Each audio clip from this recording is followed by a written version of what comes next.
Brown, Vice Chair of the Finance Committee. Christopher Thrasher, at-large representative on the Finance Committee. Shauna Shufelt, Select Board. Evan Gendro, School Committee. John Albin, Superintendent of Schools. Ann Boxler, Select Board. Jim Hartman, Town Administrator. Dick Brewer, Select Board. Hugh Morton, Finance Committee. Thank you. And who's with us remotely on one of our committees? Gary Carroll, Finance Committee. Thank you. Great, thank you. Okay.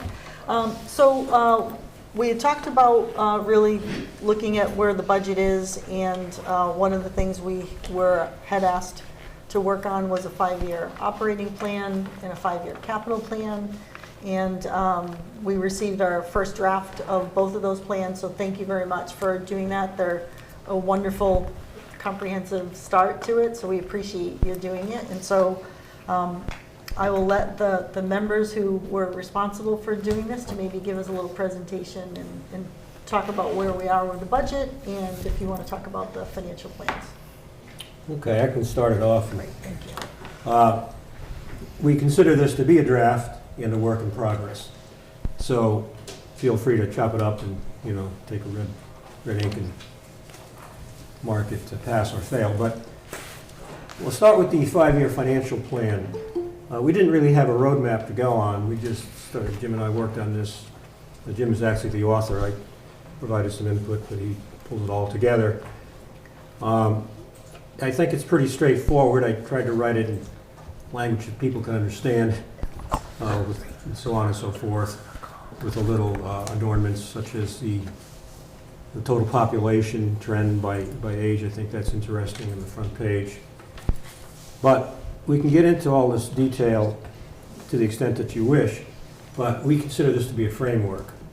Again, not being sure of what some of these plans look like, and I did go online and looked up in other towns some of these multi-year plans, and there was one, I forget which town, and if I could remember I wouldn't tell you because I don't want to be accused of scandalizing something, but it was 130 pages.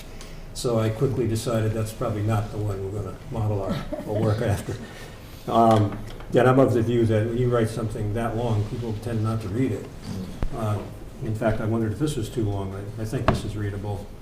And the audience that's reading this is pretty familiar with this material anyway. I don't think any of you have found any surprises in here. So it is a framework. We talked about the budgets, talked about the override. We did, once again, remind everybody of the structural deficit. And that's always in front of us, really, driving everything. And then I got into, and with Jim's help as well, without saying we're going to cut here and cut there, because we don't know exactly what we're going to do. That'll be based on circumstances and how our finances play out. So what I did, though, is go through a number of areas and say, could we consider expense savings, and how would we do that? And it varies by item, like the transfer station discussion is a little different than the Council on Aging, regional education, ambulance services, so on and so forth. And quite frankly, we're not recommending we do any of this. We recommend we think about it and then make decisions as we go along, and I think they would be joint decisions with all of us involved. And if we're going to do anything dramatic, that might even involve town meetings. So we go through this, and we went about this gingerly, I guess is the word I'd like to use, just to lay it out, say here's the reality. There are facts here that we can't run from. We don't have a lot of money to fund all the things we want to do. And right now, a lot of departments are running on a shoestring, and we know the schools are, fighting a battle and trying to keep ahead with their finances and the increasing demands in that regard. So that's really all I want to say about that, because it doesn't say that now the next steps are A, B, C, D, E. We'll all have to get together as time passes in our respective roles and make decisions accordingly. Accompanying this is the Westport 5-year capital plan. That was a lot easier to write because we have tracks to run on already with the Capital Improvement Planning Committee. And we already have a process, we already have a methodology. We know we go to every year we start anew and we get the needs of our departments. We made it more formal this time with a more robust 5-year plan. And we kind of interesting to read because we looks like we need, $50 million over the next 5 years.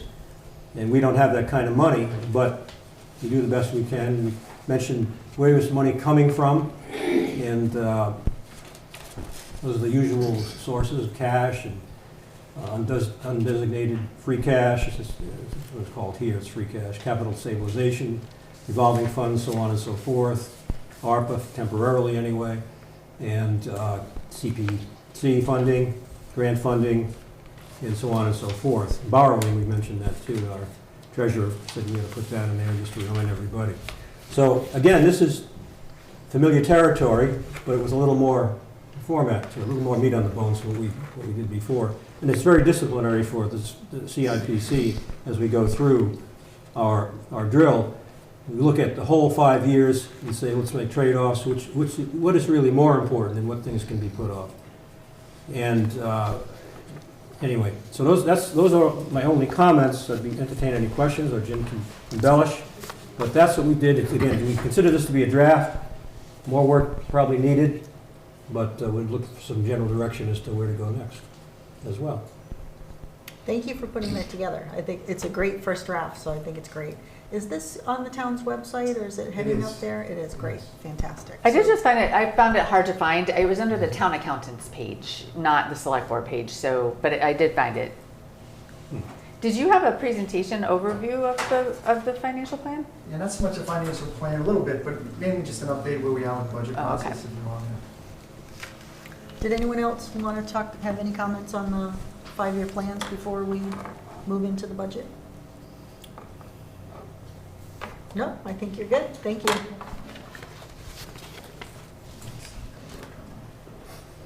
Just tested it and it was working now, so.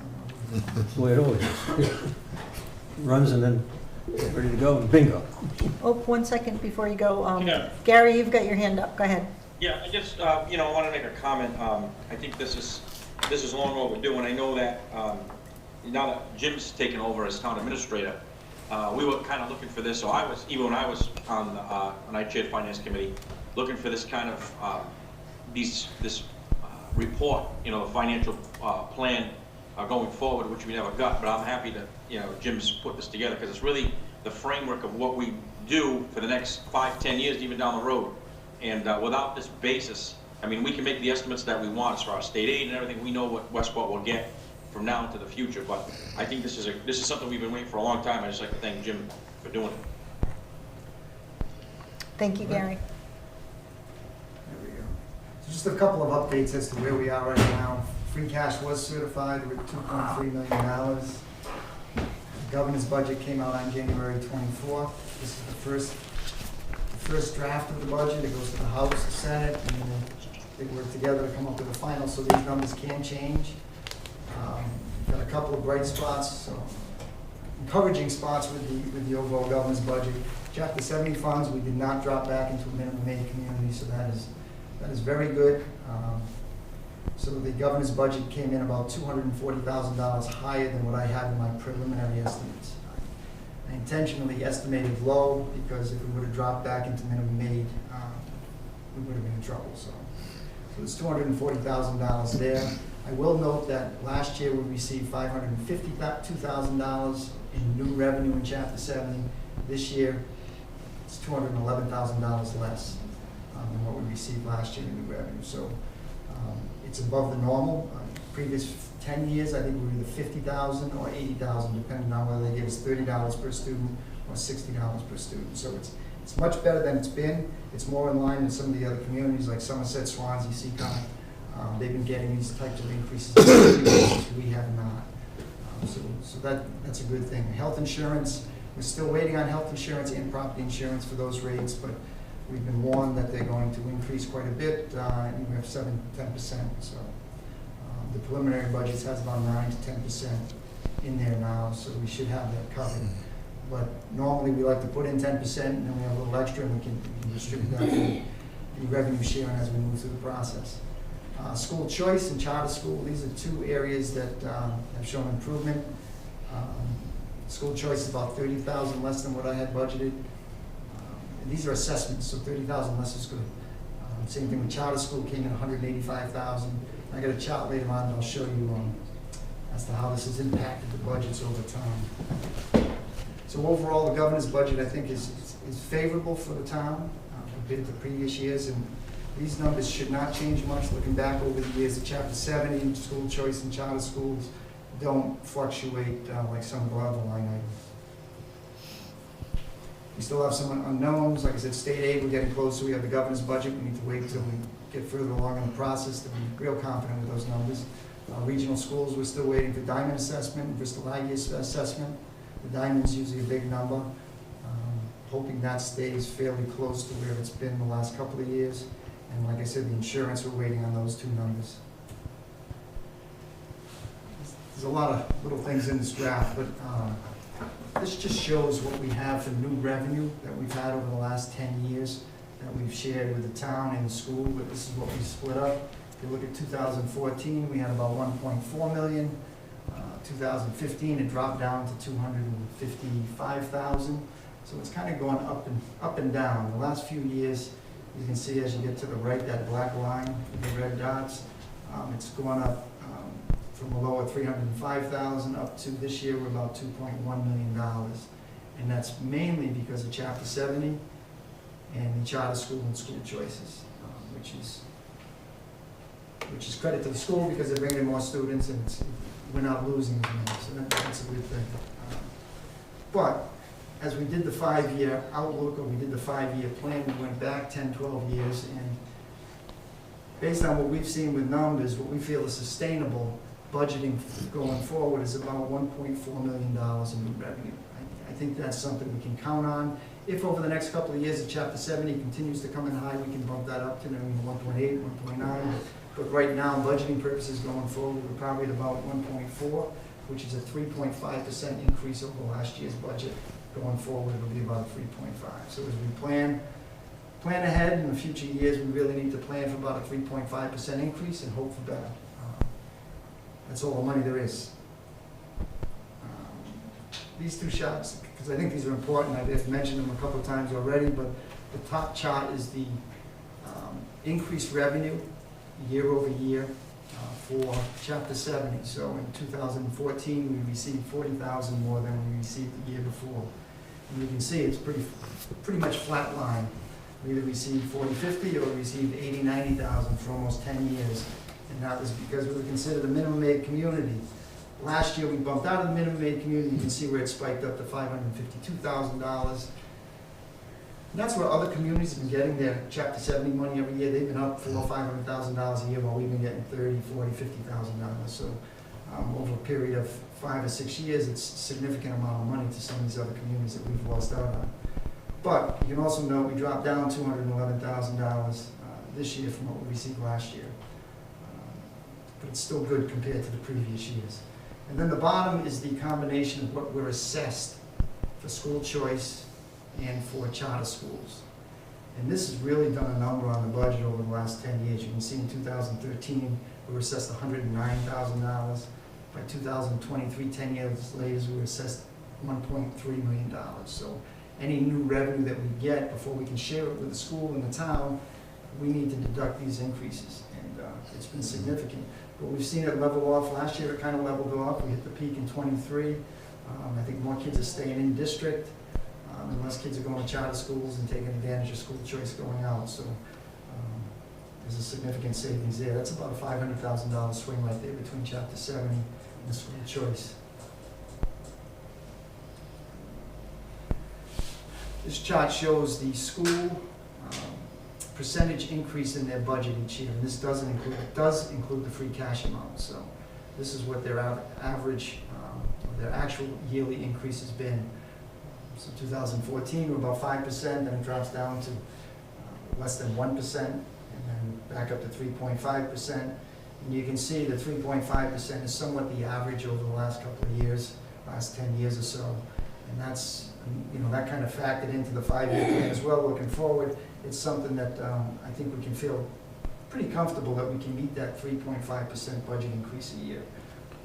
Anything more than that, could be a challenge. Excuse me, you said that does include the free cash allocation? Okay. So this is the school budget, 2024. The operating budget of $20,934 is what was generated from new revenue and coming from the operating budget. Last year, the town appropriated an additional $500,000 of free cash, so the school received $21,435,000.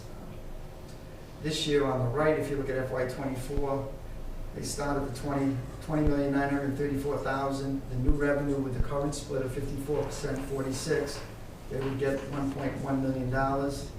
Brings them up to about $22 million.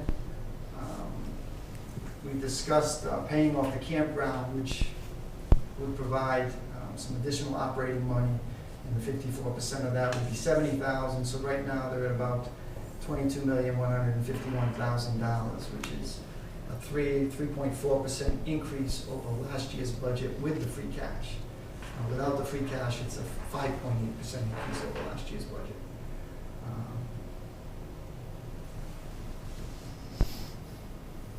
That's it. Can you just clarify this? This is the current proposed working budget that you have, is where these numbers are? Is that? Yes. Okay. And the new revenue that I showed there is a 54% split. That would be their share of the 54%, about $1.1 million.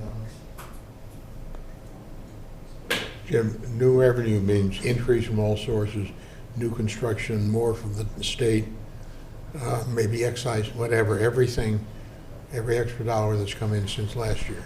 Yep, All right, that's- okay. That's new revenue, and we deduct, there's a few things we do deduct, increases in pension, insurance, Mhm. debt service. Okay, thank you.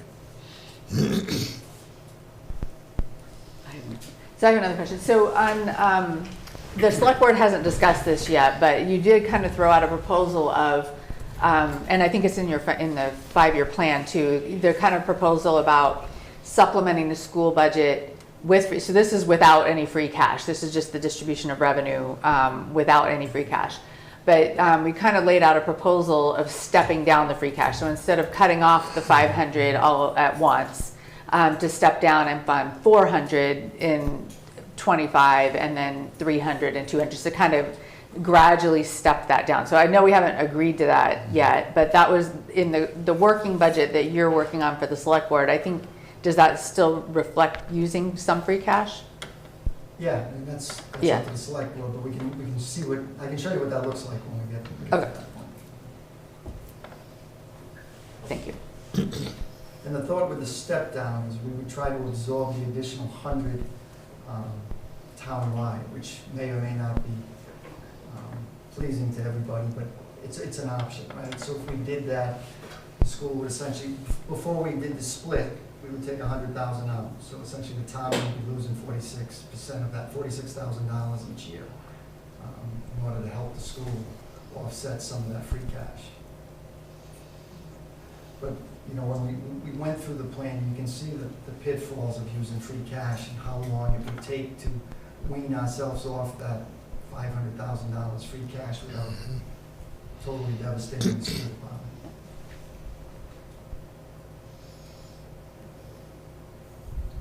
Any other, someone's, go ahead, I think that's you, Gary, go ahead. Yes. So, in the plan right now, what you're saying is this free cash funding built in the plan to supplement the budget for the schools until X date, correct? Yeah, and that's just an option, right? So it was more to show you how to do it maybe, and how to wean it off the 500,000 over a period of time. Yeah.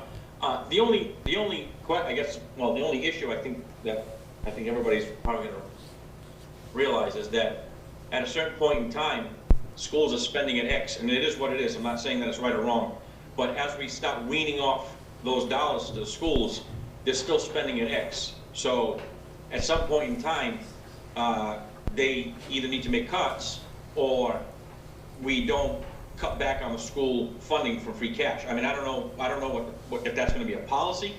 And in my opinion, I think that it's how do I want to say this? funding any department with free cash leads to this issue. You know, we could talk about the police or the fire department or council on aging. They're spending an X amount of dollars, but we're funding it at a certain level of free cash. That free cash, if we're weaning off, means that at the same time, cuts need to be made because the equation's not gonna balance. They're gonna keep spending at that level. And I'm not saying it's right or wrong, I'm just saying that that's the fact of the matter. So I don't know how that gets addressed. Go ahead, Shauna. All right, so I know we're not looking at the whole budget, but so also in the 5-year capital plan, there's a recommendation. So again, nobody's agreed to any of this. It's just the recommendation is that to distribute free cash, there's kind of a formula that it's suggesting with putting some, not appropriating some of it to make sure you have kind of a cushion. And then there's a series of, 5% to stabilization, 5% to special education, and then some capital, 50% to capital, and then some warrant article stuff. So we've kind of got a formula in there proposed for how to distribute free cash, so that with particularly the addition of that special ed stabilization fund. So does your current proposed budget include this breakdown of free cash like this, or is it not aligned with this plan yet? It's a good question, I don't know. So, Yeah, okay. So we looked at the CIPC right now, we're looking at about $1 million of expenditures if that CIPC approved projects goes through. I think we can come pretty close to these numbers. Okay, thank you. Can I just have a follow-up? Go ahead, Gary, go ahead. Yeah, I think that, I would be supportive of funding the schools' operational items for capital, not necessarily the operational budget, but capital items, if in fact that's needed. I mean, if they would have to do a deep dive into their budget and say, okay, this should be really capital and not operations. That's a good one-time source of revenue from free cash. But to continue to support any department with a level of free cash that we know is going to be diminishing over years, it's going to be tough for the schools to balance this in year 3, in year 4, in year 5. I mean, I can't imagine how they would even do that, unless it's not operations. If it's operations, then you just can't keep, you can't support a budget with free cash and then knowing that it's going to be diminished. I mean, I don't think that's a good process. I mean, I don't know if the schools have a comment. I don't know if the superintendent or one of the school committee members have a comment on that. I don't know what he wants to comment. I was going to ask do we know what it would look like putting the 500 in the school's operational budget, how that would affect the percentage split between the school, the town, or the increase at the 3.5? Offhand, no.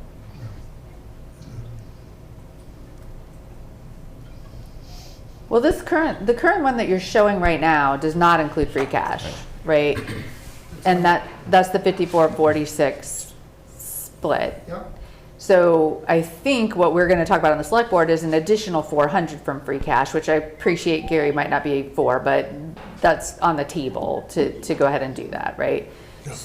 Shauna, you say additional, you mean 4 rather than the present 5, right?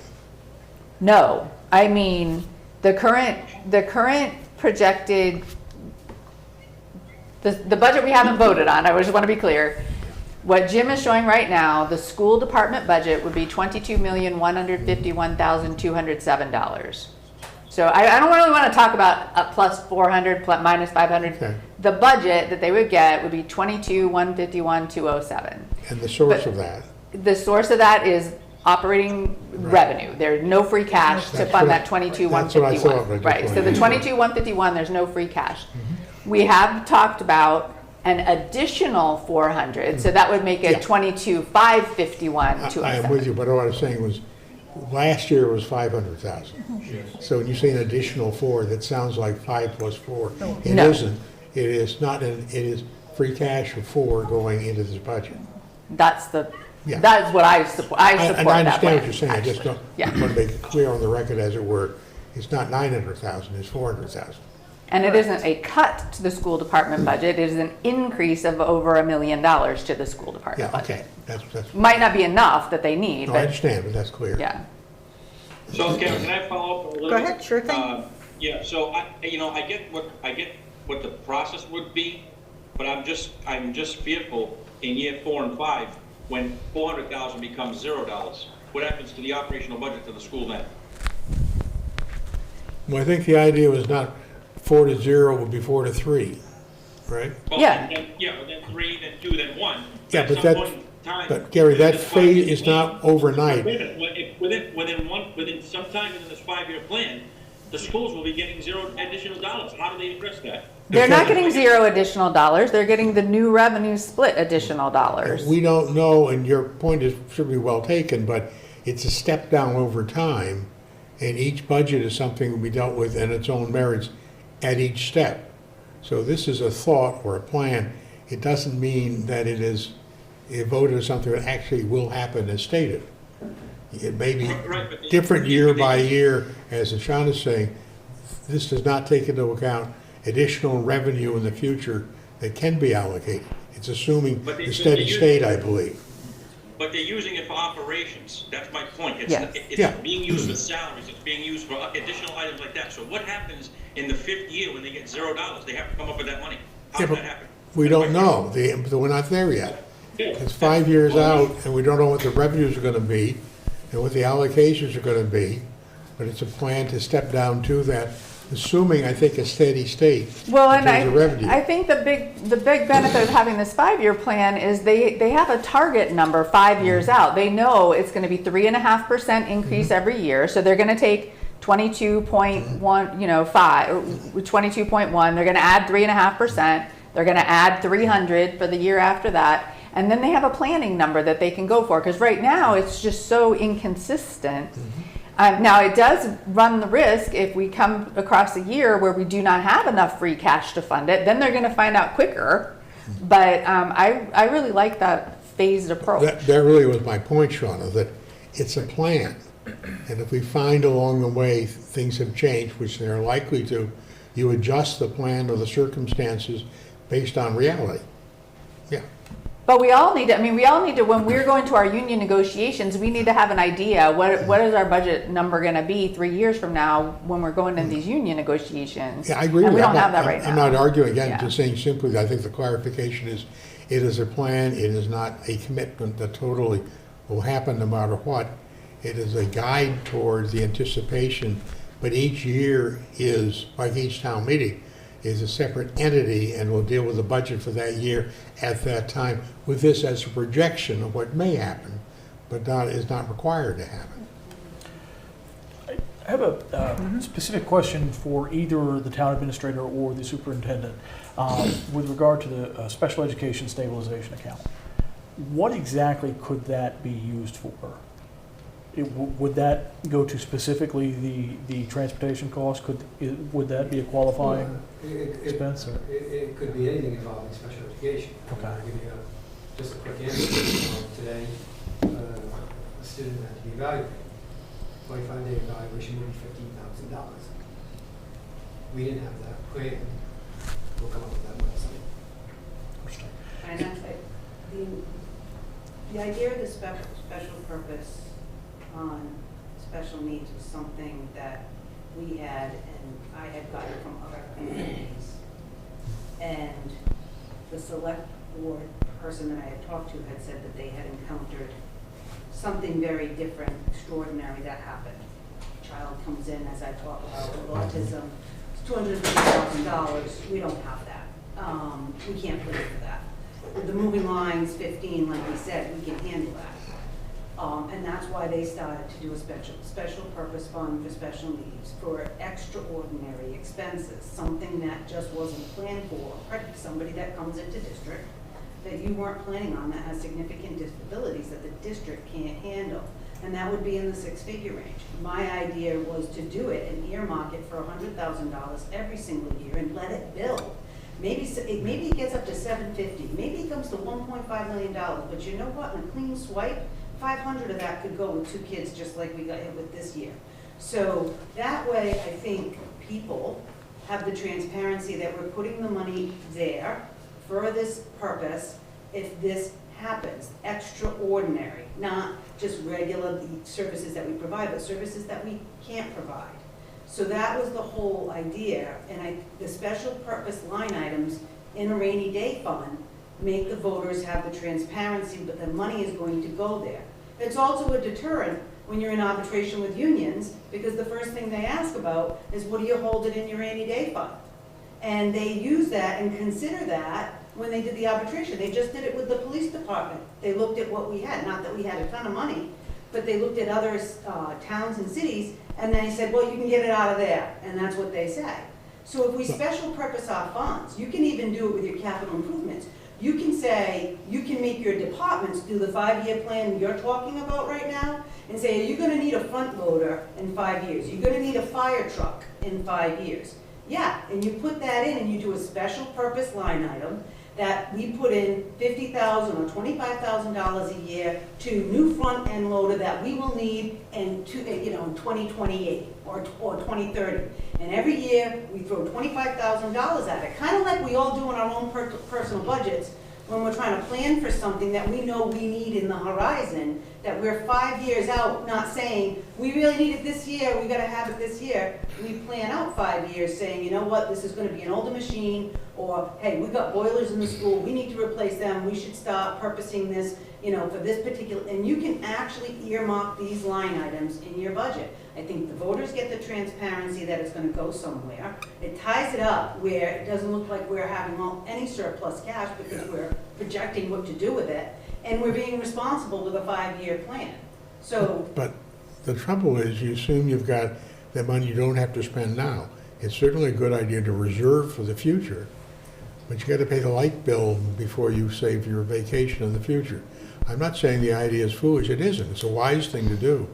But you can't, it is restricted by the amount of funds that you have available after paying for current necessary expenses. well, we're talking about two very different things. You're talking about a 5-year plan, and I was suggesting, and we were asked what the school, that line item would do, and I'm explaining the idea behind it. No, I And then understand, I'm not saying it's a foolish idea. I'm No, I saying- understand that, but I'm saying you gotta start But I'm somewhere. also saying that there's a difference, maybe in my mind at least, in your special fund for special ed or whatever.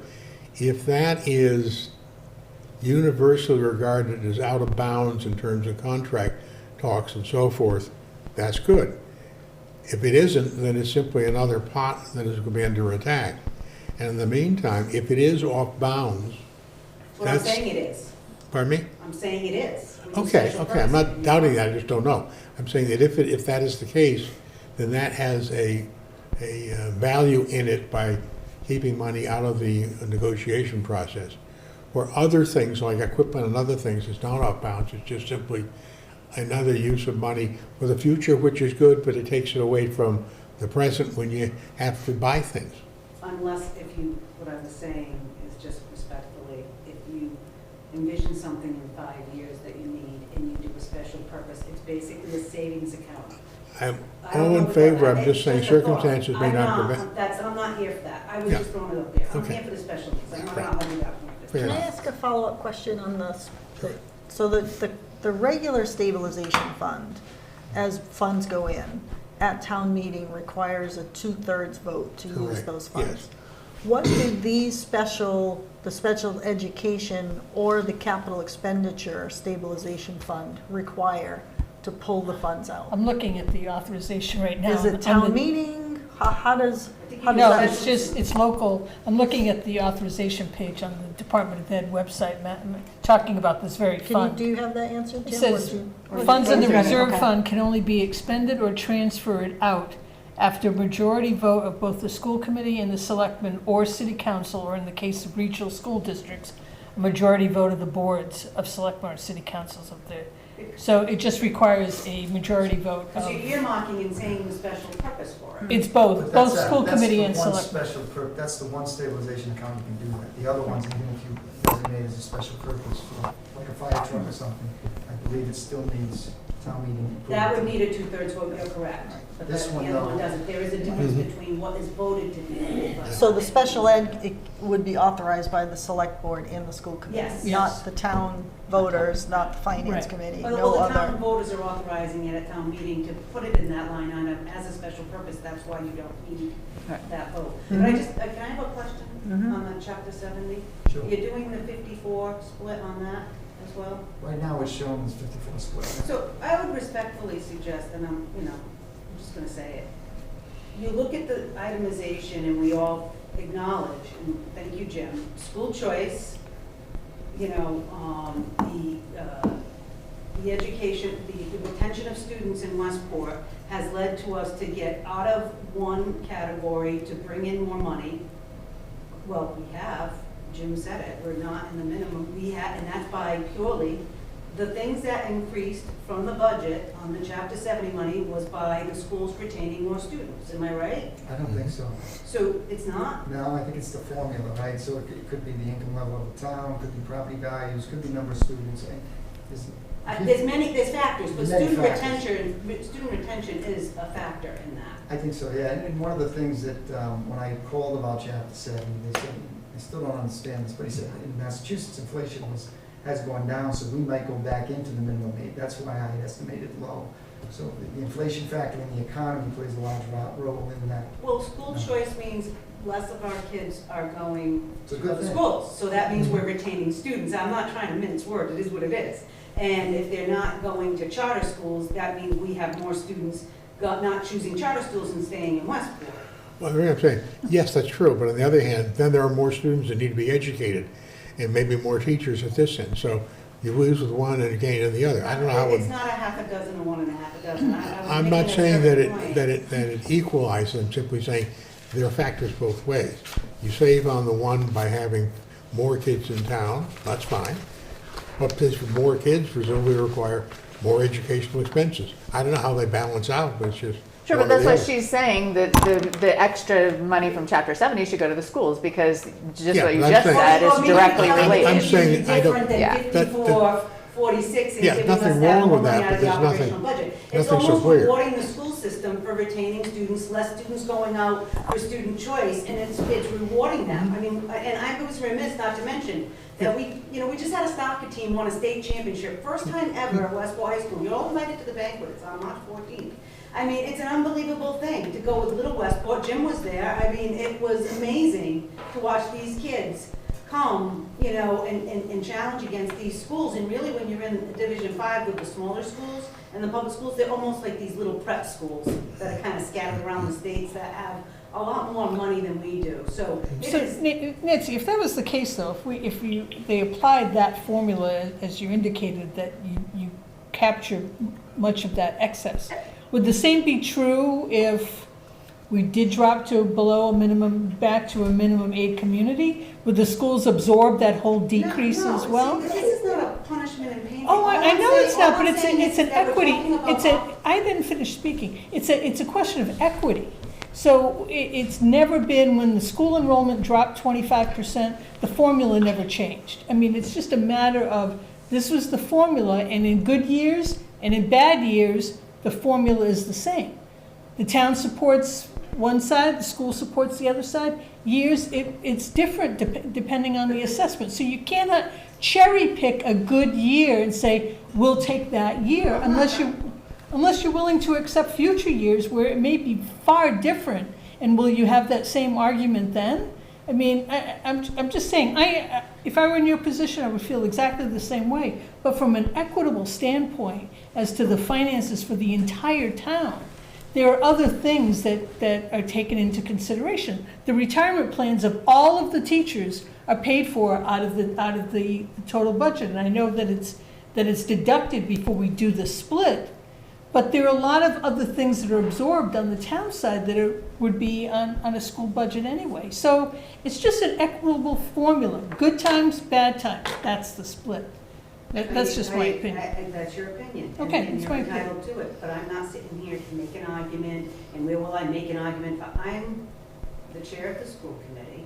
We're here for collaboration, so I thought, to discuss options. I had mentioned about changing the formula because of the extraordinary sped expenses we have to this budget this year. You have seen the fiscal responsibility on a chart yourself of the school system of 3.5. You've seen it over 10 years by your town manager. Now, I don't necessarily agree with his figures, I think they're less than that, but his figures do indicate a 3.5 across the chart and that we've held the line.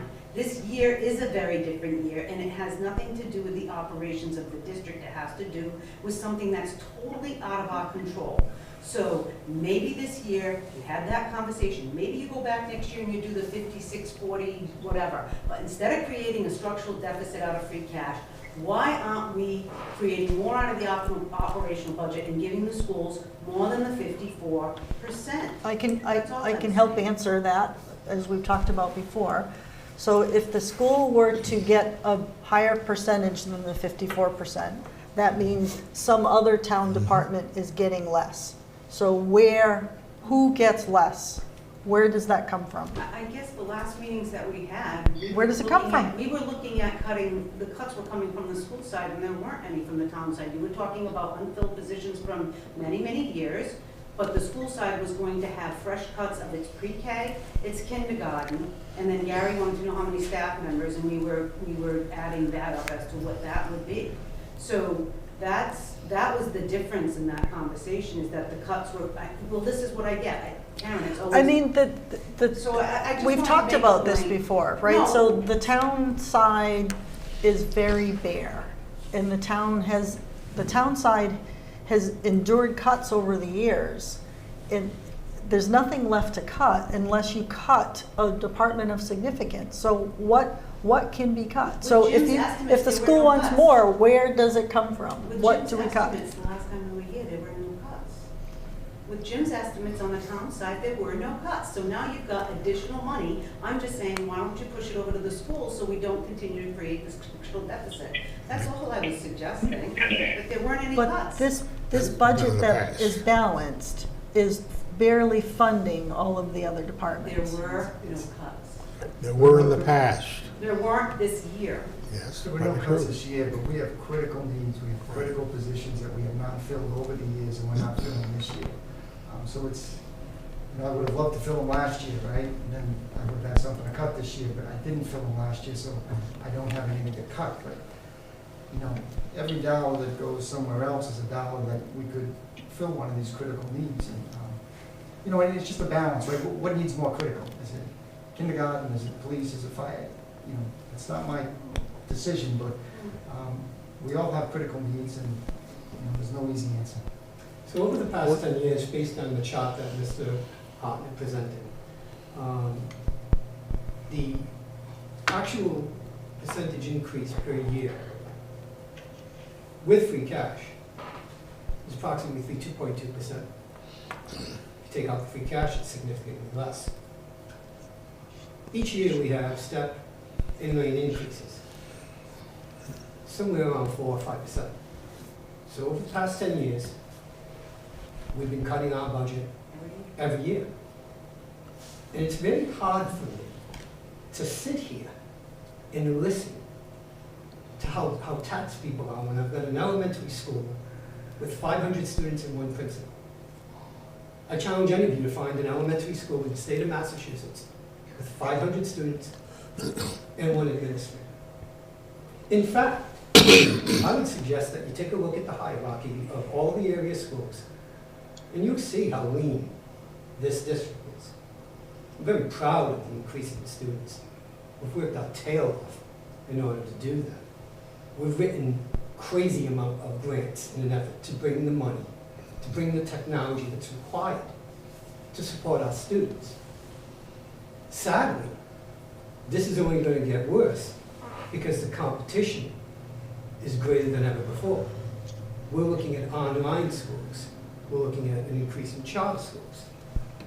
So when we talk about these cuts that the town has suffered, I get it, I'm a resident.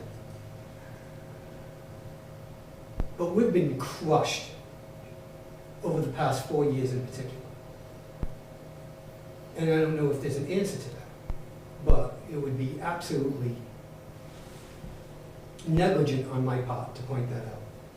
that without the free cash, Aaron, when you're I- looking at probably a 1.5% There's increase. two, And just to add to Tom's point too, so that 4 and 5%, that's for increases in steps and lanes, doesn't account for sped expenses. So this year alone, it was 750, right, in unexpected expenses, which is greater than 3.4% if you take the, I think 3.4% equated to 716.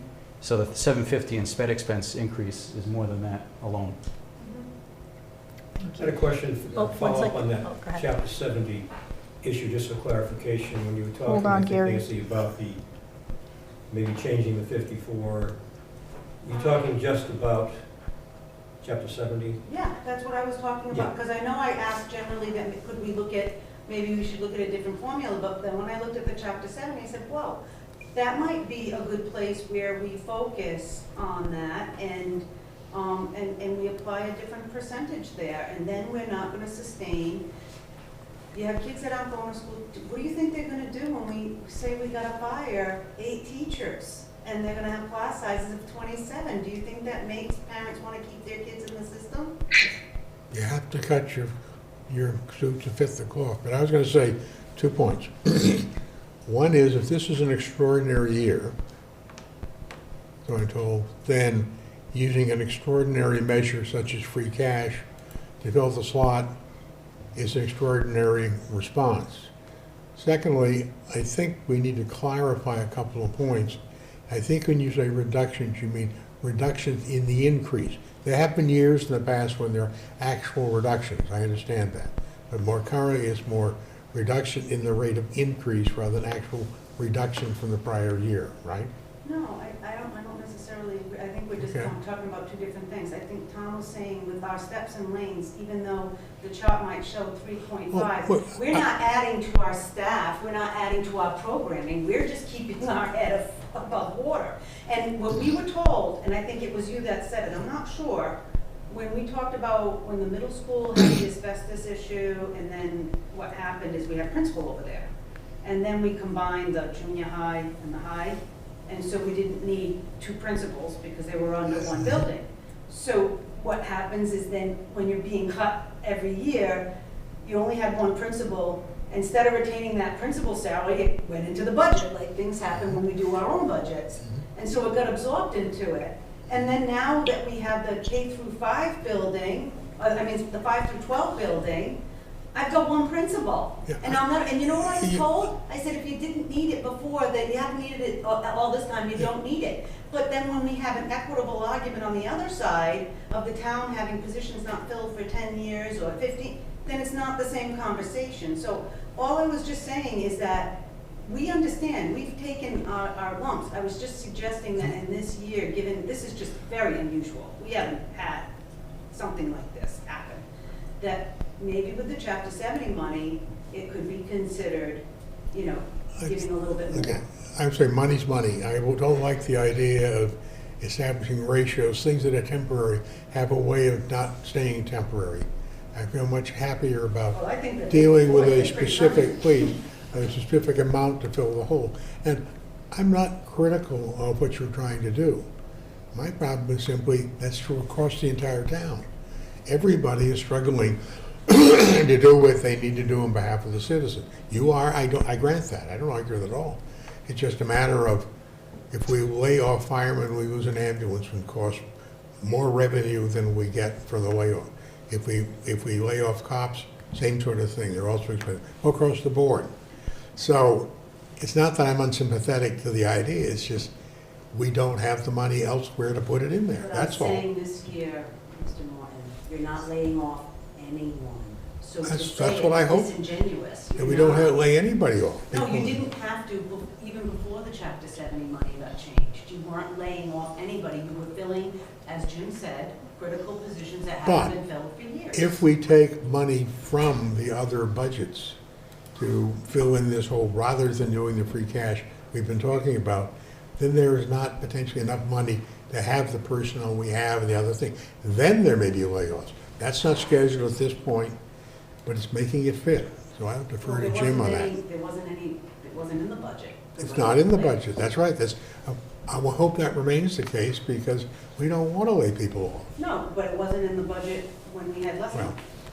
So we have, thank you. We have two members remotely that have had their hand up.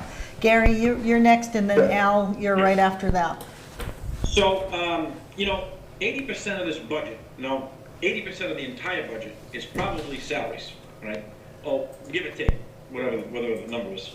So why are we not looking at setting up a stabilization fund for contract negotiations? And it's allowable under the law, where we would put money from free cash into that fund, and every year earmark some of those funds for contract negotiations, for pay increases for people. The other piece of the budget, 20%, is pencils, paper, and, equipment.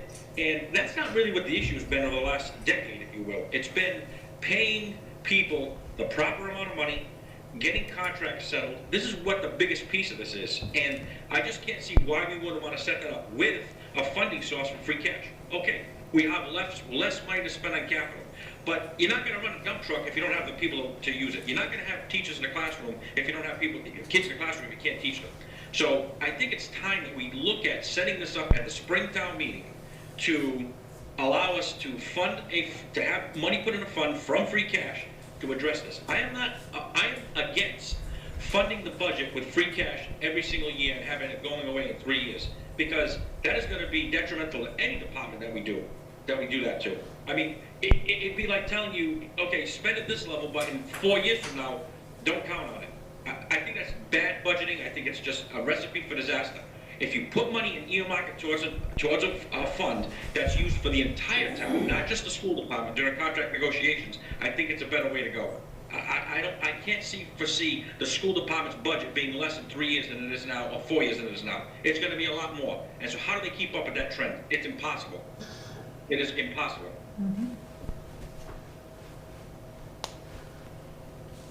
Thank you, Gary. Al? Hi. I just want to briefly, and Gary and Hugh took the wind out of my sails, which is good, because they're more articulate than I am. I think it's not only a slippery slope to start changing formulas at this point, but it's also, we just keep revisiting the same thing. And in my opinion, it's only going to get more difficult because the state is only going to come in with more mandates that will further, sap the energy, if you will, out of, in particular, the schools. I don't know what the answer is. I mean, additional funding, clearly, but changing the formula for 1 year, it isn't going to work. We've already gone through this show over the last 2, 3, 4, 5 years at town meeting where, there's a pot of free cash and the next thing you know, it gets split in one direction or the other. So I think we need to hold the line. I can completely sympathize with Tom and the school committee. I mean, it's an impossible job. But I can also sympathize with the highway department, for example. It has an impossible job doing what they've been doing either. So to Jim's point, or whomever's, it doesn't really matter. It's a town-wide problem. And honestly, I'm just going to say it, unless the people in the town step up to the plate and fund these things, it's only going to get worse. This isn't going to get better. This is only the beginning of a multi-year discussion that's only going to go downhill, in my opinion. So that's all I want to say. Thank you. Thank you, Al. Thanks for your patience there. Sometimes it's hard to get a word in when you're hybrid like that, so thank you. Don't worry, COVID fog is wonderful. Sit there, you don't even know where you are. So thank you. Go ahead, Nancy. I know the school site budget. I've done it for 6 years, and I don't profess to know or be, a savant on the other side of the budget. However, I do get the fact that 80% is salaries. That's really what we're operating from. We're at like 84%. And so what I kept saying about we're doing the same thing and running in the same direction on the same wheel, I still have the same thought process. And I think when you have such a high percentage of your budget going to salaries, there's gotta be some capital planning on how to control that. It's, unions are gonna continue to always ask for more, because that's what they're paid to do, that's what people pay them to do. But we can't sustain it on what we have, and we won't be able to sustain it. So every contract I have, Evan has, with the teachers' contracts and RTAs, and I've told you before, we went into those contracts, and anything that we could change, maybe not for the people that are there now, but to stop for the people that are coming in, because we can't sustain it over 5 or 10 years, is what we did. Now, that might not be impactful for us today, but it certainly will be for somebody 5 or 10 years from now. And I don't know if the same evaluation or the same philosophy has flowed from the other side, because I said I'm just speaking from the side I know. But I know that collective bargaining negotiations, I know that when we have lawyers that the town and the school hire, and they're very good people and they're very smart, but they do a lot of negotiation of a lot of contracts, and I know as a lawyer you become desensitized. So if you're just doing Canton, or you're doing, you know, Newton, well, not a very good job apparently, but you're doing someone else. But when you do that, and then you come to little old Westport in our very quirky community and our very unique circumstances, and you try to say, huh, what's a 5, 6, 7? You know, we just did 8, 9, 10. Well, they don't really get and understand the grasp, and again, it's not coming out of their pocket. So I always feel like there should be a more collaborative approach. I feel that in the negotiations, the negotiation team should be more of a different body of individuals, including obviously your town manager. I mean, the school committee too. Like, I have no problem with somebody on the finance committee. I invited the finance committee. I had Jim come and make a presentation to our union people. I invited Karen. She was working. And, Jim was kind of part of his job, so he came over. But it was impactful for us to have the teachers understand what the budget was. It was just like that connection. So I'm just saying, if there isn't a plan, we're trying to set a plan. If there's not another plan, then maybe it could be discussed, because this is what's going to kill us. Because we can't. It's like a train that you can't stop. And there's things in everyone's contract. There's longevity. There's incentives that you can't sustain. You can't continue to sustain. It's just the way it is. And as a community, you know, teachers say we want more, and I say to them, we'd love to have you stay, but we can't afford it. And that, you know, that affects, you know, us losing very quality teachers that are going to make more money. And then that affects obviously our students. So it affects everybody. And on the same thing on the town side.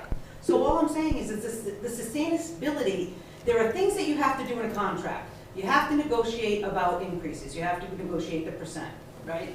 The police contract's different from the school contracts. That's why Newton is, you know, being sued because teachers can't, they can't strike under the law. Whereas police officers can go to arbitration. It's a mandatory thing. Except it doesn't seem to be stopping Newton. No, well, they're bringing up quite a tally, but I guess the entire union pays for it as a collective body. But yes, and then there'll be a negotiation and they'll knock down that number, because that's what happens. But the arbitration for like police and fire, I think fire is the same thing, right, Jim? Whatever, when you go to arbitration, whatever the arbitrator says, you live with.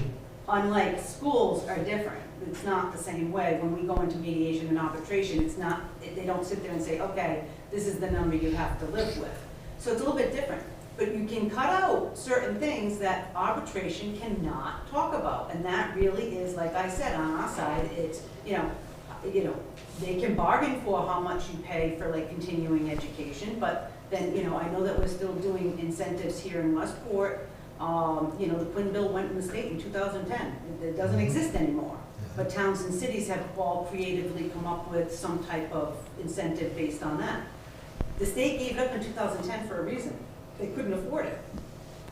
So I'm just saying is that, and you've got your people in there, and they shouldn't be affected, and I can't do that with my teachers, because they're not gonna sit there and say, oh yeah, I'm gonna cut this out. But I think sustainability moving forward, maybe some thought into that would be helpful for everybody, because that's the way we're thinking of, you know, people coming in, and as it matriculates, because as Gary said, it's not going down in 5 years, and it's just gonna go up.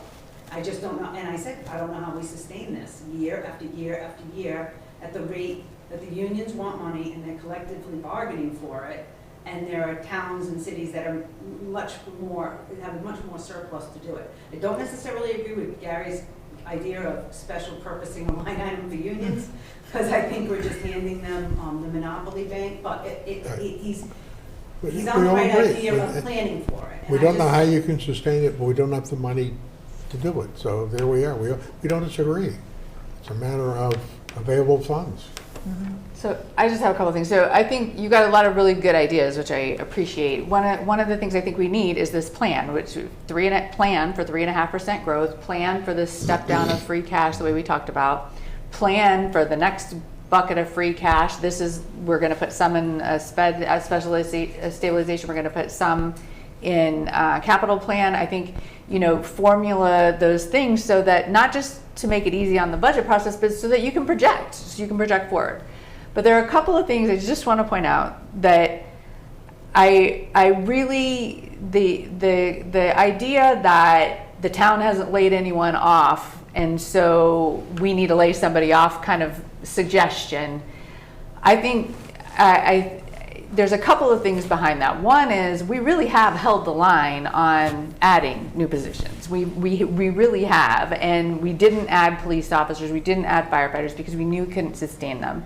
And so the fact that we don't have to lay anyone off now just means we planned that so that we didn't have to do that. The second thing is, I was looking through the budget for the last 5 years. When I know we want to talk about budget cuts, but all of the department, if you look across the departments, even most of the town departments have all increased. If you look at their bottom line budgets in the last 5 years, everybody's budget has increased, except there are years when real dollars, not cuts in the increase, like actual bottom line budgets for the highway department, the council on aging, the town accountant's office, all had years where they had actual cuts. So that wasn't achieved through layoffs most of the time. Most of the time that was achieved through change of personnel. We could pay some people less, that kind of thing.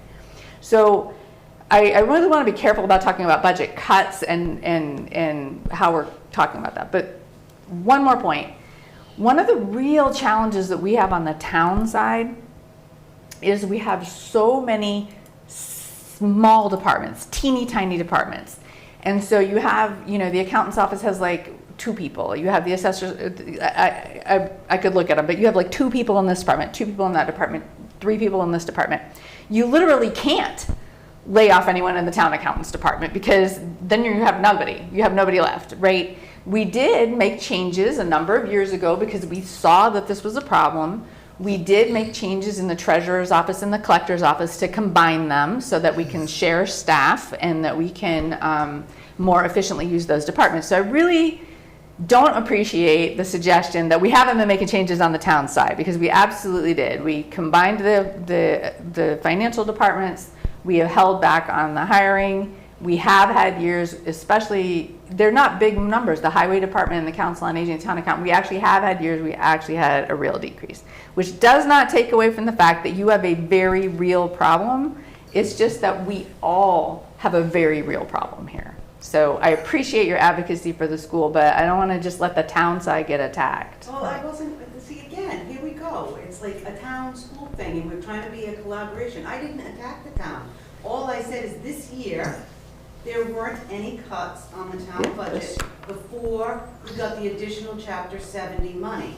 So I respectfully suggested perhaps this year, because we have this extraordinary pop-up on SPED, that maybe the difference should be made for this year, because then obviously the circuit breaker comes in next year for that extraordinary expense. So I was merely suggesting that the budget didn't present cuts on the town side this particular year, and that with the additional money, that maybe we could push more over to the schools because of the extraordinary change.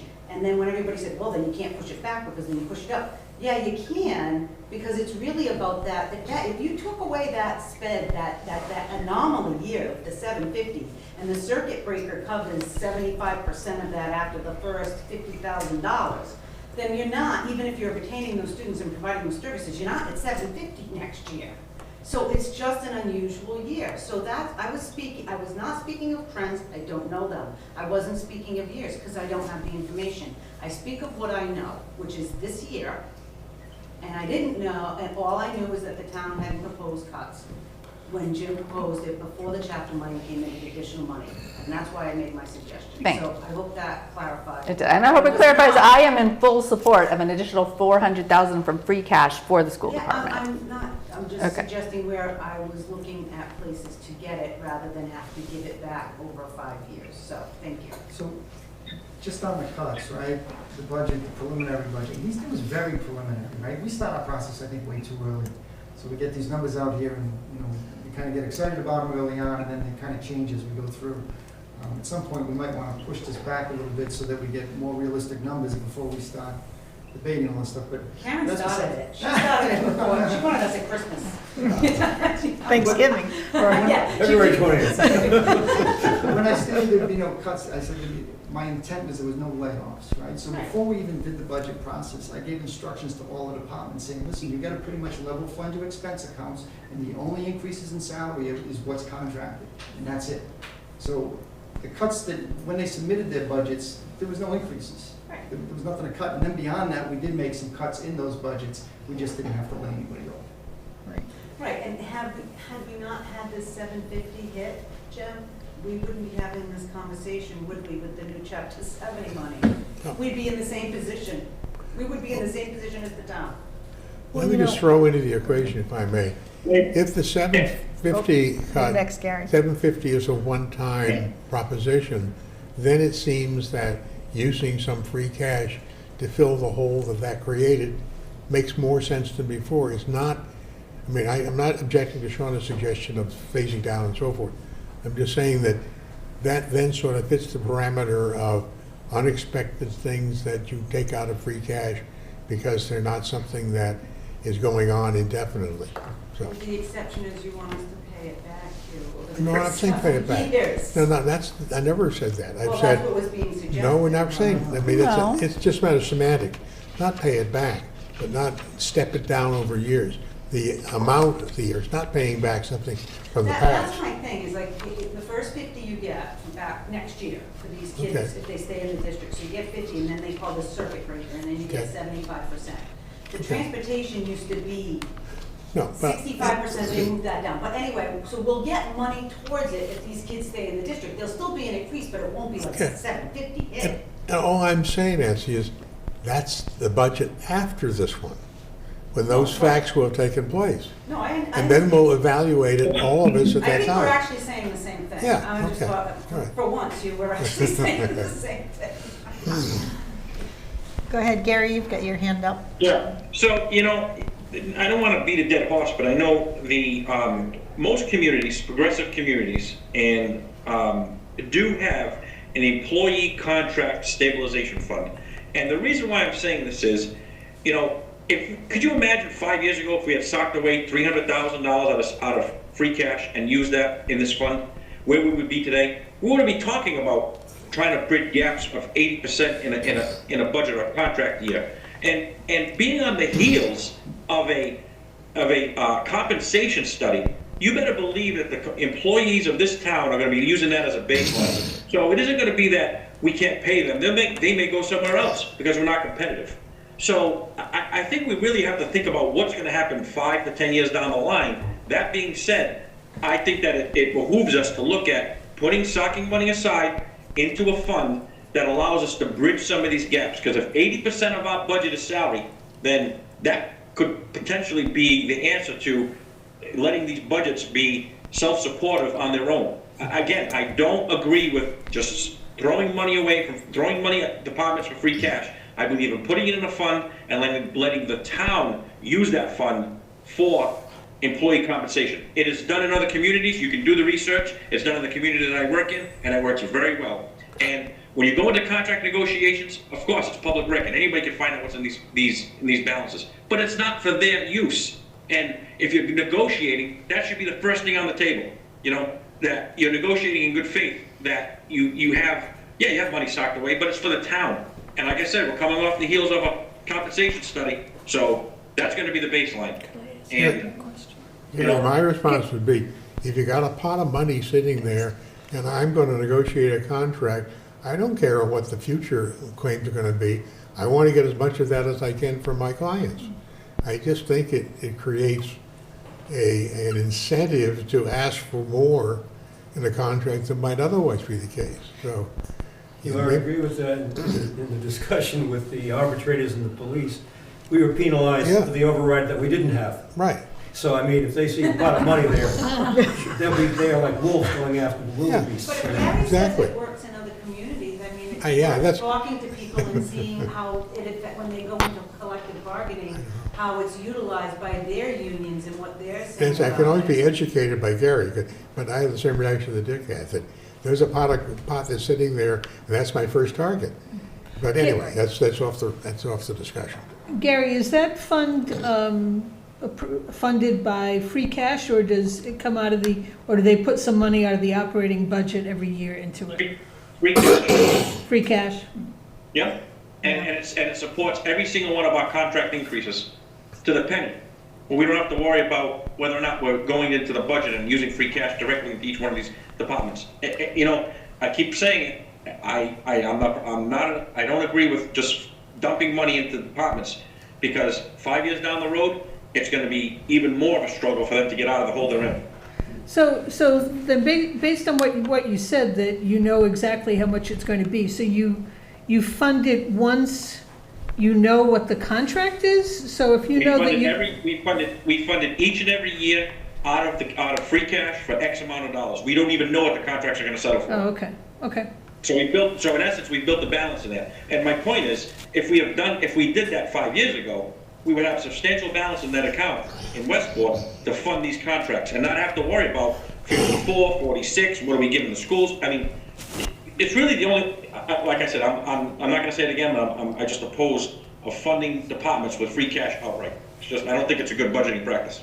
So Because eventually- can I ask a question? Oh, go ahead. Gary, thank you. I just want to make a comment on that. When you say if we funded it $300,000 for the last 5 years, the town have had no ability to do that.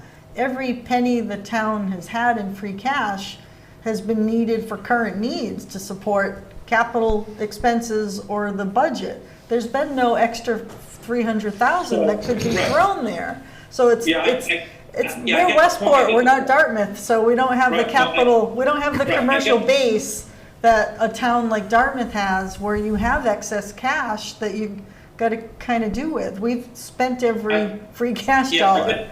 I get that point, but not every item that's funded out of capital needs to come out of free cash. Why don't we do debt exclusions? Why don't we do borrowing for this?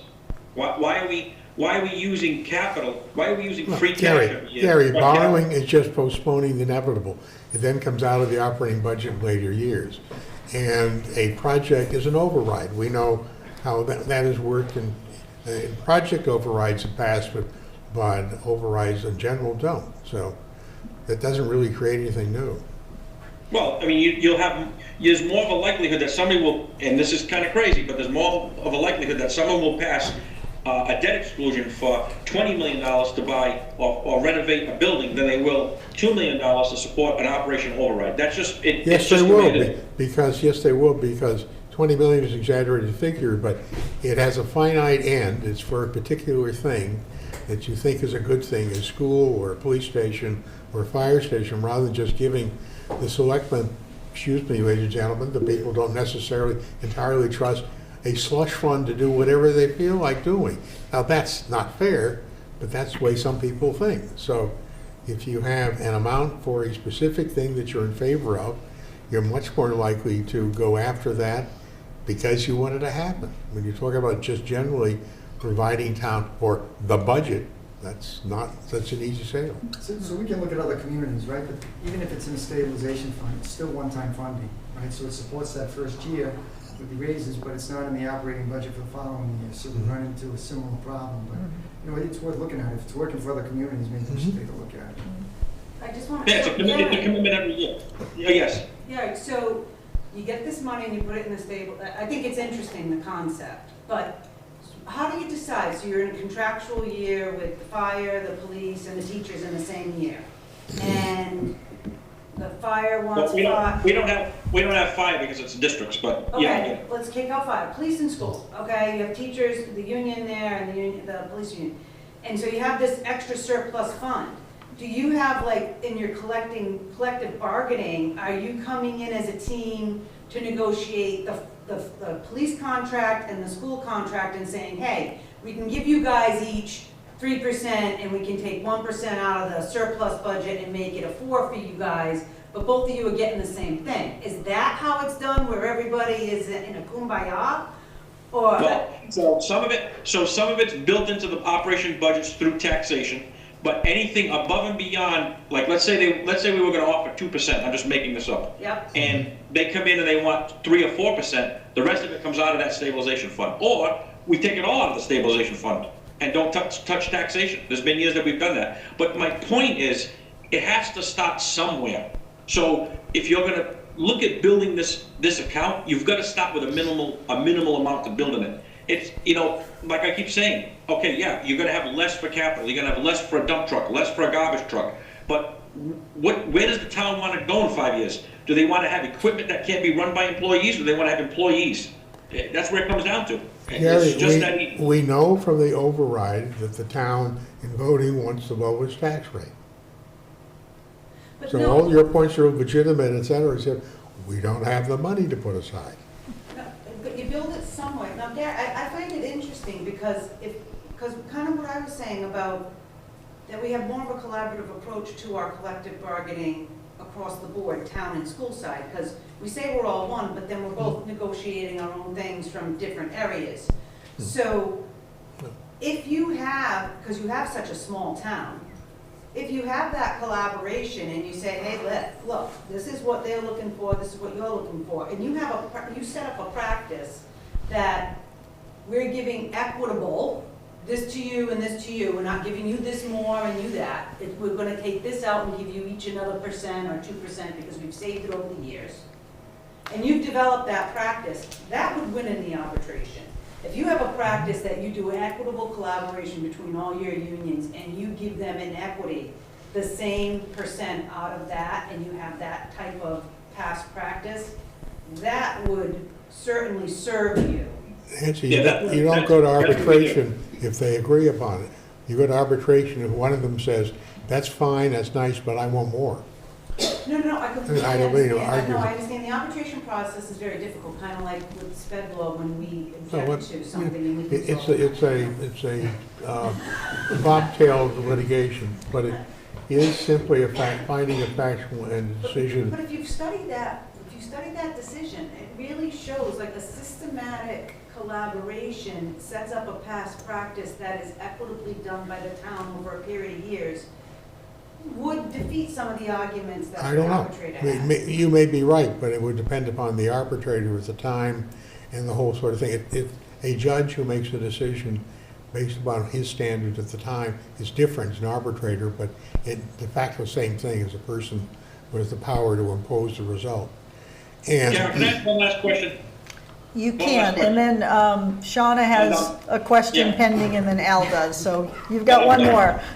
What has been the average of free cash, certified free cash over the last 5 years? Do we know that? The average? 2.2 million? No, it's No, never, no, it's no. usually like one. one and a half. Yeah, probably under 1 is the average. The last 2 years we've done well, but before that it's, Yeah. yeah. There's a child. And do we know how much of that is used in capital every year, on average? All of it? No, About no, no. 75% of it. Pretty good chunk. Okay. Last couple of years, it's been about 50%. Before that, it might have been more because we had less free cash. There's a chart on free cash, I don't know where it is, it's somewhere. So Gary, is there- Yeah, no, just rough numbers. Okay, I'm done. I did have a question, but it's a change of topic. So if Al is still on the same topic, maybe you should take him first. Thank you. Al, thank you for that, Shauna, I appreciate that. Al, do you have a comment on Yeah, what just- we're talking about? Oh, Briefly, okay, thank you. one of the greatest fallacies in the business world is that a capital expense is a one-time expense. You can pay for whatever, I don't care whether it's a roof on your house or a fire truck or whatever. it's the ongoing maintenance and expense that continually trickles into the budget and to the expenses. It's no different than some of the grants that I have seen. I haven't done a lot of research, but I've seen grants. So, the school or the town gets a grant over 3 years for somebody or some group to come in and do ABC, whatever it is. And they get 100% the first year. And then it's 80% and 60% and 50%. And then how do you get rid of it? You don't. And so it all ends up in our lap. And I think not that I'm expecting anybody to do a deep dive into it, but how many of these grants have become embedded in our system because it looked good in the first year, maybe the second year. So I just wanted to say that after decades of doing doing capital expenditures, I can tell you that the insidious, almost cancerous part of it isn't the one-time expense. It is the ongoing annual maintenance that really kills or potentially kills the budget. So that's what I'm fine with that. Thank you, Al. All right, I have a Shauna. question on the revenue side of the budget. So we've been talking a lot about the SPED and the one-time cost or the variability, so really in SPED. I swear I've been paying attention to these budgets for 13 years now, and probably at least half of them have had some sort of extraordinary SPED expense. So I totally appreciate it's massive when it happens and it's not that predictable, but it does happen. This is why I really do favor that stabilization kind of account. I know that if I'm looking at the total revenue side of the budget, we do have a line item for Medicaid reimbursement, and I believe that is the school department is getting reimbursed from Medicaid. Is that where that's coming from, the That's a Medicaid? good question. Offhand, I don't know. All right, so anyway, there's $90,000 in the budget, so that's just part of the way we're splitting the revenue. But tell me a little bit more about the circuit breaker funding and how that works, because I don't see that in the revenue side of the budget. So is that incremental to your budget, or does that, let's say if we had that example where you have a student that has extraordinary needs, and let's just say it's $250,000. So you have a brand new student who's come in, $250,000 cost that we have to figure out right now. So does the circuit breaker reimburse you for some of that $250,000 this year? Or does it help you because now next year that's still your student and you still have needs? Like how does that work? Reimbursement is a year delayed, so whatever the money that is reimbursed does not come during that fiscal year, comes in the next fiscal year. The district, regardless of the cost of the student, is 100% responsible for the first $50,000 of any student or whatever disability requirements that they have, whether it be transportation. I'll just say out of school district. So in my example, the $250,000, the first 50 we have to pay for regardless. Is what you're saying. No matter what, and then we are reimbursed approximately 75% of any additional cost. No, we're reimbursed 75% of tuition. Transportation is only reimbursed at 45%. Okay. So it's done too, because like driving to Perkins is $125. It's usually sometimes more than the tuition. But then what happens, so that goes in, and yes, so you have that student, they're there the next year. What happens is the tuition goes up, the transportation goes up. So it takes up a little bit, but you still have that. But then you're getting other SPED students coming in, but we're not getting hit. Like, oh, here's this big expense because we can use that Because you're money. using, so it's the hit in year one, but it's more predictable in future But then we can spread it out years. for the hits that come in, and it's not so impactful. It's Yeah. just when you have kids with disabilities that we can't handle in school, and Right. we have to send them out, is when the big bomb happens. Because otherwise, that's why we have line items that can move, because then we have 3 new kids that are blind, but we can bring somebody in to teach them, and we pay a blind instructor, but they're not going out and translating. So, and I think the schools have also done a pretty good job of trying to bring that in-house, so you don't have to send them out of district, right? And you know Yeah. what, parents of special needs students, they want their kids in Yeah, they don't want They to don't want their kids on a bus drive to Boston, right? 15 minutes. So- They don't want it either. So my question though is the incoming circuit breaker money, I don't see on the budget anywhere. So I hear, what I hear you saying is like the money that we got from the circuit breaker is now funding your operating budget for your special needs people, the special needs students, right? But I don't see that income Because on, we prepay the tuitions for the following year, because if we pay when we get the money, then we have a cheaper thing of prepaying that tuition this year, at the end of the year when we get the circuit money, into the next year. what I'm suggesting is if we're having a special education program, like a fund set up, I think it needs to be super transparent about incoming money that's funding special education ongoing, in addition to, is part of your operating budget, and it's not reflected in the. It is reflected, and you can ask. I don't see it in the revenue side. You have money coming in from circuit breaker. So it doesn't show up on the general budget. Right. Revenue side of expenses. Right. It goes directly to the school department. I do believe they show it in their breakdown of their We overall. do. budget. Okay. We have it, and you can see. So then But it doesn't run through. So then the costs that are associated that are not part of that $21 million that we have. So they're taking the incoming money from the circuit breaker and expending that money for related tuitions expenses and on the next transportation, year. correct. So that's why we're not seeing it on the revenue and the expense side on Exactly. this side. All right, thank you. So their Well, overall thank you, budget Jen. instead of 21 million might be 21,700,000. All right, okay. And that is some analysis that the finance committee has asked for the school to provide all of the other revenue sources and all of the other expenses It's not that a are. revenue source. It's It is helping a- your it's operating a revenue budget. It is source. revenue. If you're gonna say that an incoming It's an special offset, needs that's budget right. is hurting your operating budget in year one, they're continuing to live in your operating budget year 2, 3, You know 4. what? You're just getting I offsetting am money. not- It's not as simplistic as the discussion we're having here. Okay. It's much deeper Fair. and much more complicated than I'll give you that. just a quick example. I mean, everybody in this room right now should be contacting the legislature and begging them to fund circuit breaker at 100%. And the reason is real simple.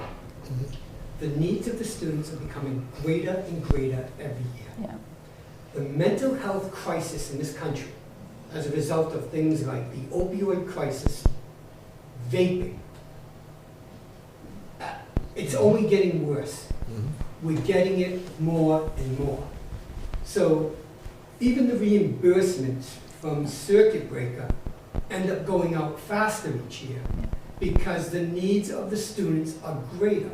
Add to that their ability to find advocates and barristers who are willing to then battle with the schools means that we're going to increase not only the cost of special education, but our legal fees in an attempt to try and tamp down sometimes what are really unrealistic needs on the parts of these families.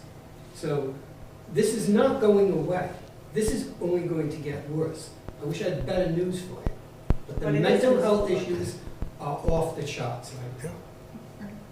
So just to follow up, so the finance committee has asked, so we are looking to We're see. gonna have it, it's in the Okay. budget every year. Right. We generally, we look, the presentation to us is the general fund, the request for funds from the general fund. We've asked all departments and we've asked you to see the other revenue and the other expenses. So that is something we're expecting It's to see. included in our budget and always has been. Jim knows it has, and it's been there, Karen. The fact that we're We're- not staring at it because we're talking about this year's Okay, extraordinary so expense, I but guess- it's always been, and you will I have. think tomorrow, I think Michelle had said that she was planning on giving us all the presentation materials, so maybe we That'll can be look at after that the school tomorrow. committee meeting tomorrow. Okay, then we'll see what that, so. I have just one quick follow-up question. When you receive the circuit breaker reimbursement or the circuit breaker revenue that comes in from the state, are you restricted as to how that money is used? Oh, yeah, we can't go spend it. I'm just asking the question. No, I wish we weren't, but no, Yeah, yeah, we have okay, to. so you have to apply it in a similar fashion. So if that student, since it's a one-year lag, if that student, we'll just say Perkins, it had been going to Perkins School for the Blind, and now the following year, when you would be getting the reimbursement for year one, if they're no longer there, you can use it for tuition for a different Well, we school. keep it obviously in this, yeah, in the special needs. Okay, Absolutely. that's what I'm saying, you don't have to We couldn't put it apply. anywhere else, Yeah. because we've got such Okay. a drag on special needs. I just want to make sure I understood. Okay. Does anyone have anything else? I was just gonna say, I understand what Nancy's saying. What they're showing is a net, which is the expense for the rest of it. But we're asking about the gross and the deduction, the show your homework kind of thing, which doesn't change anything. The figure that you presented is perfectly accurate. It's just a matter of how you got to it, that's all. Right, the total picture, right. I don't recall ever seeing circuit breaker analysis in the We don't school have committee it. We don't do it in presentations. that. Cameron, it's much more complicated, and you're the Okay. liaison, and maybe you can go in and sit and talk to them, because my head Sure. spins when I talk about it, because there's so many different moving parts, it's not as simple as this conversation wants to make it. It's just not. So the actual circuit breaking numbers are on the state sheet, so you can get those for year by year, but how it gets incorporated. Right.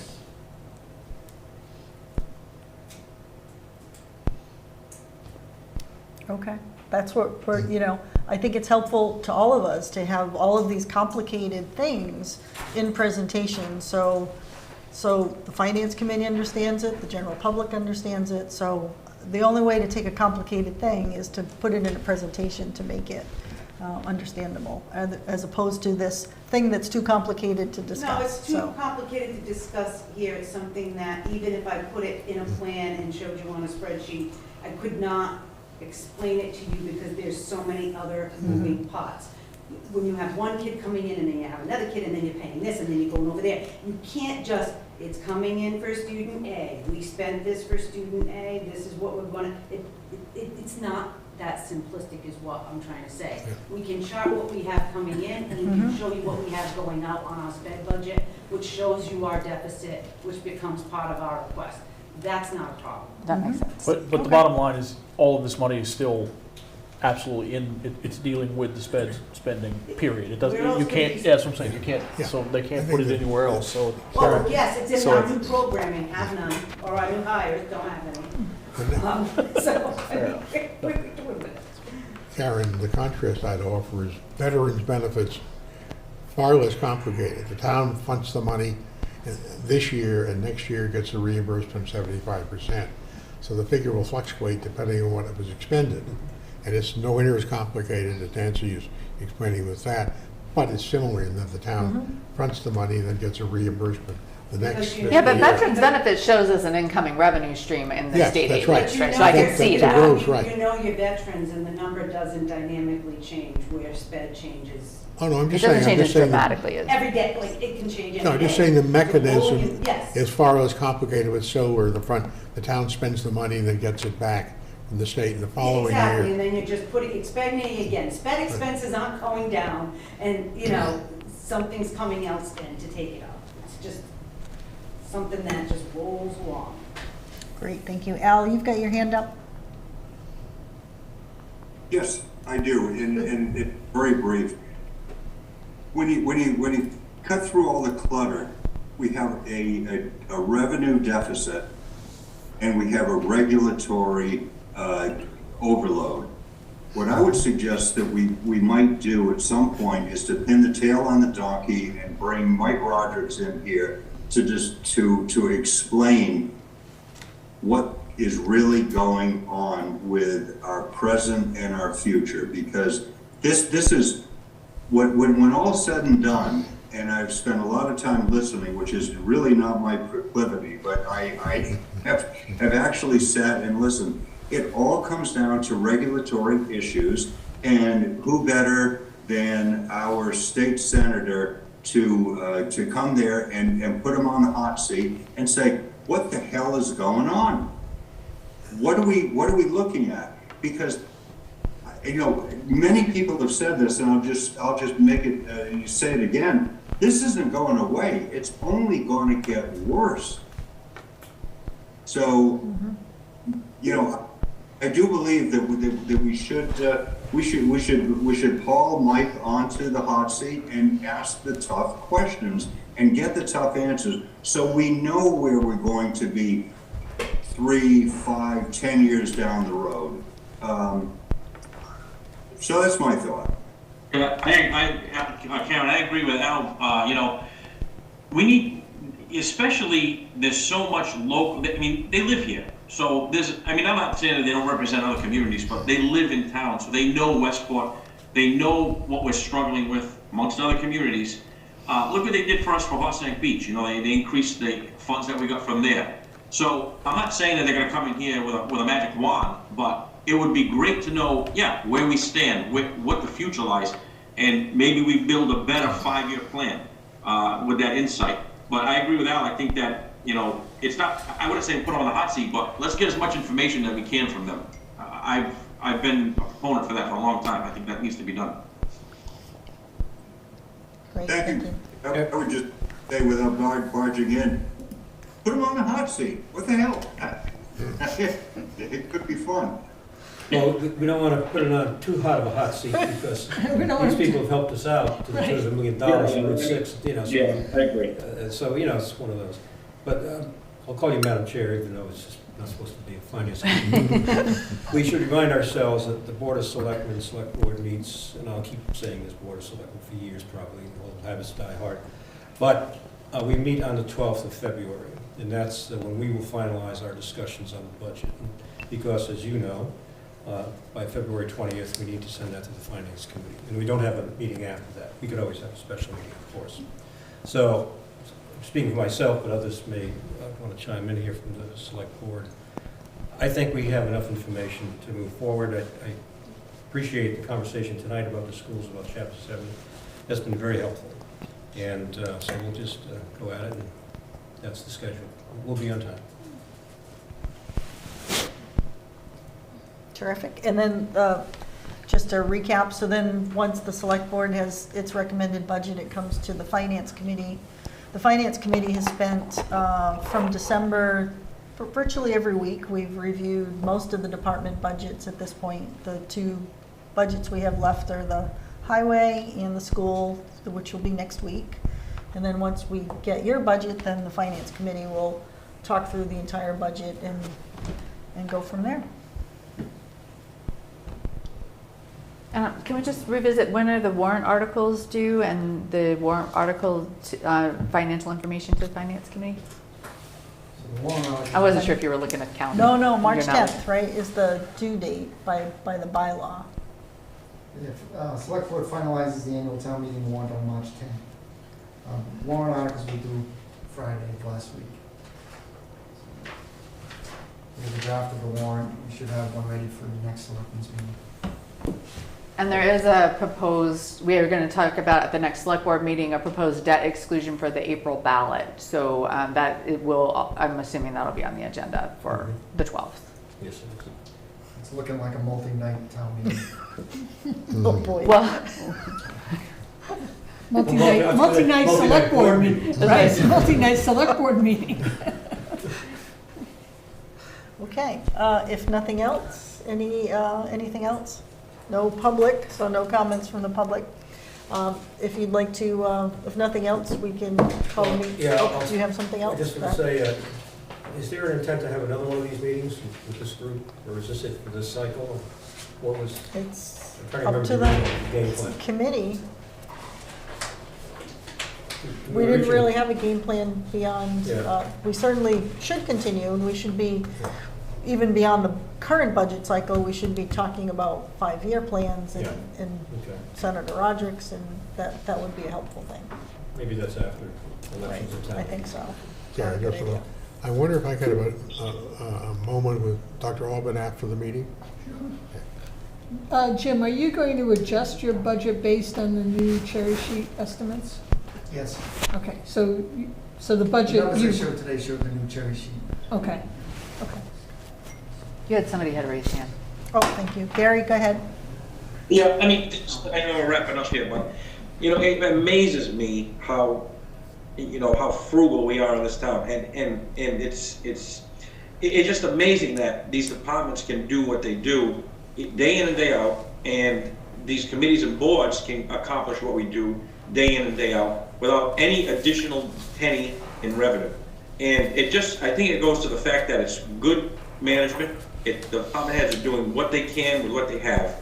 And we should be able to write a book on what frugal municipal finance is all about. If this town doesn't know that, you know, we'll never be, well, we are the poster child for what it means to be rubbing nickels together. I mean, it just amazes me.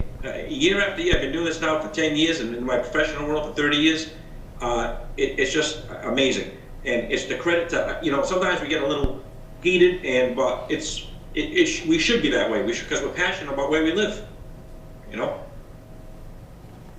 Thank you, Gary. Very true. I think we're all smiling and nodding our heads and agreeing, absolutely. That was a great comment. So, you know, Finance Committee has reviewed the majority of the budgets, and we look at the budgets, and there's just nothing there to cut, as Shauna had said. If there's a one-person department, what do you cut? But absolutely. But anything else? I'll move to adjourn the select board meeting. Shauna Shufelt. Yeah. Is there a second? All in favor, say aye. Aye, Shauna Shufelt. Board of Selectmen part of this meeting is adjourned. Thank you. I will entertain a motion for the So Finance moved. Committee. So moved. Second. Thank you. You have to roll We're going to do call. a roll call, so Okay. Cindy Brown, aye. thank you. Christopher Thresher, aye. Thank you. Hugh? Hugh Morton, aye. Thank you. Gary? Yes, yes, to adjourn. Gary, yes. Al? Alice? Yeah, he's taking himself off mute. I'm here, I'm getting off. Al leaves. Thank you. And Karen Rouse, aye. Thank you. Good night. Good night.